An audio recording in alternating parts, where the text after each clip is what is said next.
Donc, le hadith qui suit donc, c'est un hadith qui nous est rapporté par Hazrat Abu Huraira radiallahu ta'ala an, qui dit وعن أبي هريرة رضي الله تعالى عنه قال قال رسول الله صلى الله تعالى عليه وعلى آله وسلم لما خلق الله آدم مسح ظهره فسقط عن ظهره كل نسمة هو خالقها من ذريته إلى يوم القيامة. Hazrat Abu Huraira radiallahu ta'ala an dit que lorsque que le Saint-Prophète sallallahu alayhi wa sallam a dit que lorsque Allah subhanahu wa ta'ala il a créé Hazrat Adam alayhi salatu wa salam, alors il va passer sa main dans le dos de Hazrat Adam alayhi salatu wa salam. Alors, est-ce qu'il va passer réellement sa main? Certaines personnes disent qu'Allah, il va réellement passer sa main. Comment est la main d'Allah? Allah seul le sait. D'autres personnes disent qu'ici, cela signifie que Allah ordonnera aux anges de passer leurs mains ou bien leurs ailes sur le dos du Hazrat Adam alayhi salatu wa salam. Notre professeur qui nous dit pourquoi est-ce qu'Allah il a passé sa main dans le dos de Hazrat Adam alayhi salatu wa salam, tout simplement parce que وَلَقَدْ كَرَّمْنَا بَنِي Adam. Dans le Coran, Allah il dit que nous avons honoré l'être humain. L'être humain il est la meilleure des créatures. Et par rapport à quoi est-ce que l'être humain il est la meilleure des créatures? Par rapport au fait que Hazrat Adam alayhi salatu wa salam, il était créé des mains d'Allah, et aussi que sa descendance est sortie après qu'Allah subhanahu wa ta'ala ait passé sa main sur le dos du Père de l'humanité. C'est comme si que nous aussi, nous avons été créés des mains d'Allah subhanahu wa ta'ala. Là, c'est une explication de notre cher professeur Qadi Ahmad Ali Damad Barakatuh. Et de là, de son dos, va sortir toute la descendance, tous les êtres humains, la race humaine qui vivra que Allah subhanahu wa ta'ala va créer parmi les enfants de Hazrat Adam alayhi salatu wa salam. Donc jusqu'au jour du Qiyamah, il a le Qiyamah, toute la descendance, tous les êtres humains qui viendront sur cette terre, à ce moment précis, ils sont sortis du dos de Hazrat Adam alayhi salatu wa salam. Donc combien de milliards et de milliards de personnes qui sont sorties, car depuis Hazrat Adam alayhi salatu wa salam jusqu'à nous et jusqu'au jour du Qiyamah, combien de personnes ont vécu, combien de personnes sont en vie et combien devront encore naître.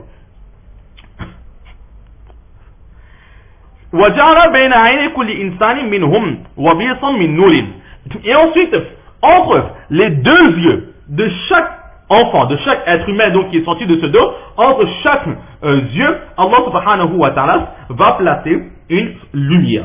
Par rapport à cela, on peut comprendre que réellement, l'âme de chaque créature est sortie du corps de Hazrat Adam alayhi salatu wa salam. Et maintenant, Allah il a posé entre les yeux de chaque personne, de chaque être humain, une lumière. Donc, il est peut-être possible, on peut comprendre que là aussi, peut-être que dans le monde des âmes, peut-être comme dans les dessins animés, dans les films, ou peut-être des trucs comme ça, on a tendance à voir que l'âme, c'est quoi? C'est comme une petite fumée, et puis qui va partout. Mais là, dans Moula Ali nous dit que peut-être il est possible que réellement, dans le monde des âmes, nous étions déjà sous forme humaine. Notre âme, c'était le monde des âmes, notre âme était vivante, mais peut-être que là-bas aussi, Allah nous avait donné une enveloppe corporelle qui comportait aussi des yeux. La seule différence, c'est que nous n'étions pas grands comme aujourd'hui nous sommes sur cette terre, mais nous étions tout petits comme des fourmis. Donc, nous avons une forme humaine, mais petits comme des fourmis. Et là, Allah subhanahu wa ta'ala, entre les yeux de ces êtres humains, il va placer une lumière. Cette lumière représente quoi? Cette lumière représente ce qu'on appelle le fitrati salima, le naturel propre, c'est-à-dire les bons comportements, la douceur, la pureté que chaque être humain il a à sa naissance. Lorsque nous voyons un enfant qui est en train de grandir, lorsqu'il est en train d'apprendre, nous voyons que cet enfant il est pur, il n'a pas en lui ni de l'orgueil, ni de la colère, ni de la vengeance, il ne ment pas, il est bon, il est doux, et on va lui dire quelque chose, il va pleurer 2 minutes, mais ensuite il va revenir tout de suite avec ses parents comme si que de rien n'était, il ne gardera aucune rancune sur son cœur, etc. Alors cette lumière-là, c'est ce fidratri salima, toutes ces bonnes qualités, ces bons comportements qu'Allah il a donné à chaque créature. Dans un autre hadith que nous avions déjà vu, le prophète sallallahu alayhi wa sallam il dit que que chaque être humain, il naît avec la fitra.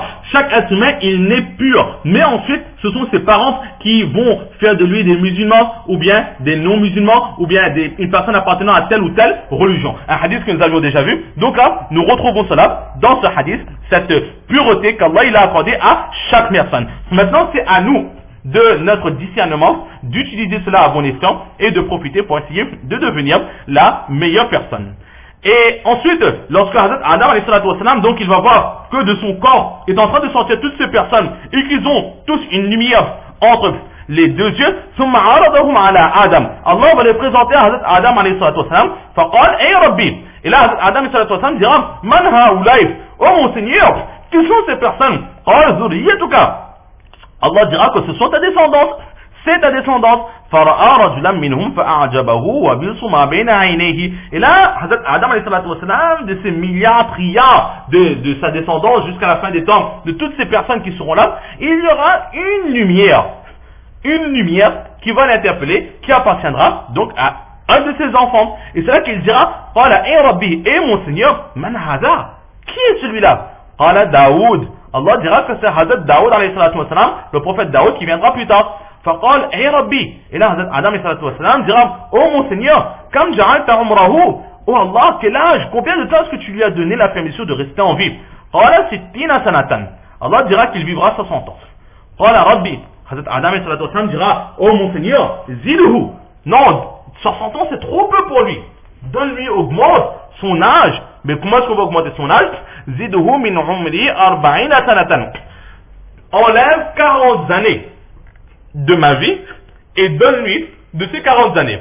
Je dois vivre 1000 années, alors de ces 1000 années, enlève 40 années et donne ces 40 années à Hazrat Daoud, de façon à ce qu'au lieu de vivre juste 100 ans, 60 ans, il pourra vivre jusqu'à 100 ans.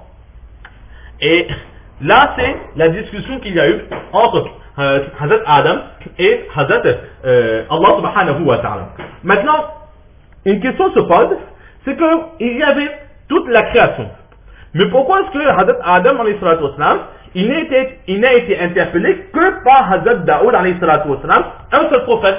Il y avait tous les prophètes, 123 125 000 prophètes, 125 à 127 000 prophètes qu'il y a dans certaines narrations, tous les prophètes qu'Allah a mentionné dans le Coran et ceux que Allah n'a pas mentionné. Il y avait aussi le prophète sallallahu alayhi wa sallam qui est la meilleure des créatures. Pourquoi est-ce que Adam alayhi salatu wassalam, il n'a pas été attiré par la lumière de ces autres prophètes, mais c'est Hazrat Daoud alayhi salatu wassalam qui a attiré son attention. Alors là, c'est peut-être dans ce récit, c'est la position de Hazrat Daoud alayhi salatu wassalam.